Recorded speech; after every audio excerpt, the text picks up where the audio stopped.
ساتھ کھڑا ہے، امام حسین کے ساتھ کھڑا ہے یا پھر یزید کے ساتھ کھڑا ہے؟ بڑی معذرت کے ساتھ اگر برا لگے تو معاف کرنا، کڑے پہننے کا نام حسینیت نہیں ہے، ڈورے ہاتھوں میں باندھنے کا نام حسینیت نہیں ہے، رنگ برنگی کپڑوں پہننے کا نام حسینیت نہیں ہے، 10 دن کے محرمی بننے کا نام حسینیت نہیں ہے۔ حسینیت کیا ہے؟ حسینیت یہ ہے اگر دین کے تحفظ کے لیے گھر لٹانا پڑے تو گھر لٹا دو، اولاد لٹانا پڑے تو اولاد لٹا دو، حتیٰ کہ جان بھی قربان کرنا پڑے تو جان بھی قربان کر کے بتا دو جان اہم نہیں ہے، اللہ کا دین ہے۔ اللہ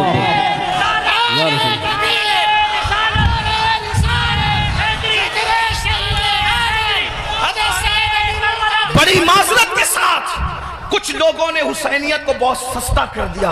اگر ڈوڑے کڑے اور کلر کے کپڑوں کا نام حسینیت ہوتا یا چند محفلوں کا نام حسینیت ہوتا پھر تو پوری دنیا حسینیت کی طرف آ جاتی۔ حسینیت اتنی آسان تو نہیں ہے نا۔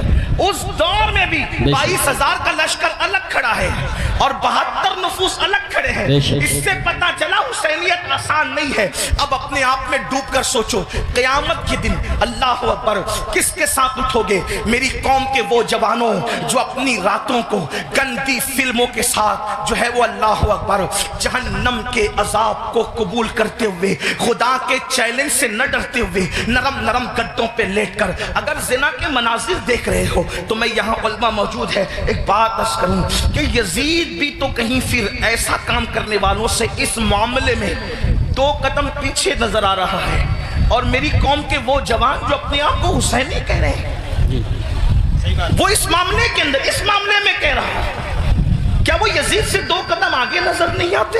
اللہ بتاؤ تو صحیح، شہزادہ رسول سے محبت کا دعویٰ، اور کوئی مسلمان یہ تصور کر سکتا ہے کہ وہ زنا کے اڈے پہ جائے؟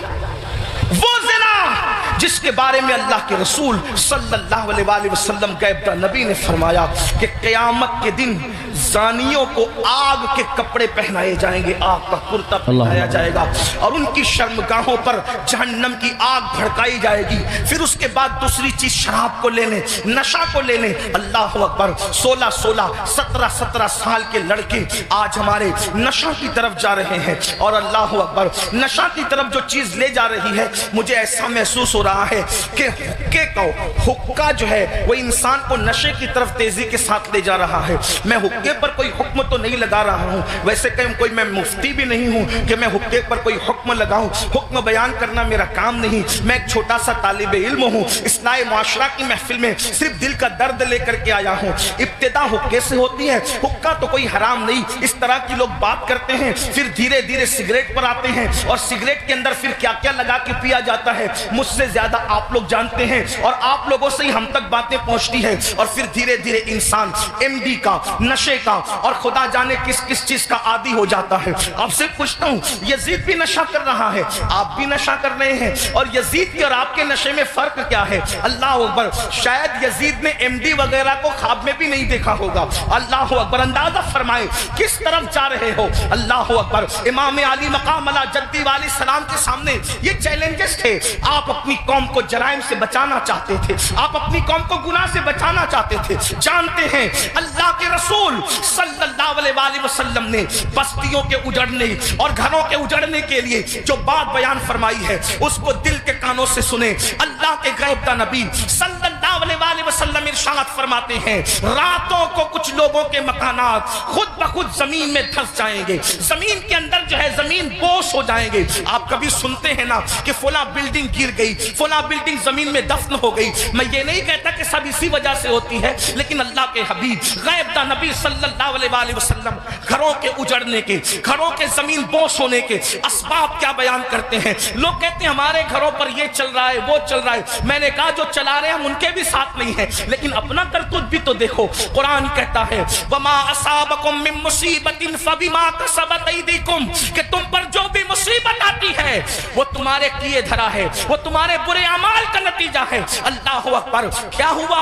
آقا ارشاد فرماتے ہیں صلی اللہ علیہ وآلہ وسلم کہ کچھ لوگوں کے مکان راتوں رات زمین پہ گر جاتے ہیں، زمینوں میں دھس جاتے ہیں۔ صحابہ نے پوچھا یا رسول اللہ اس کی وجہ کیا ہے؟ آقا فرماتے 2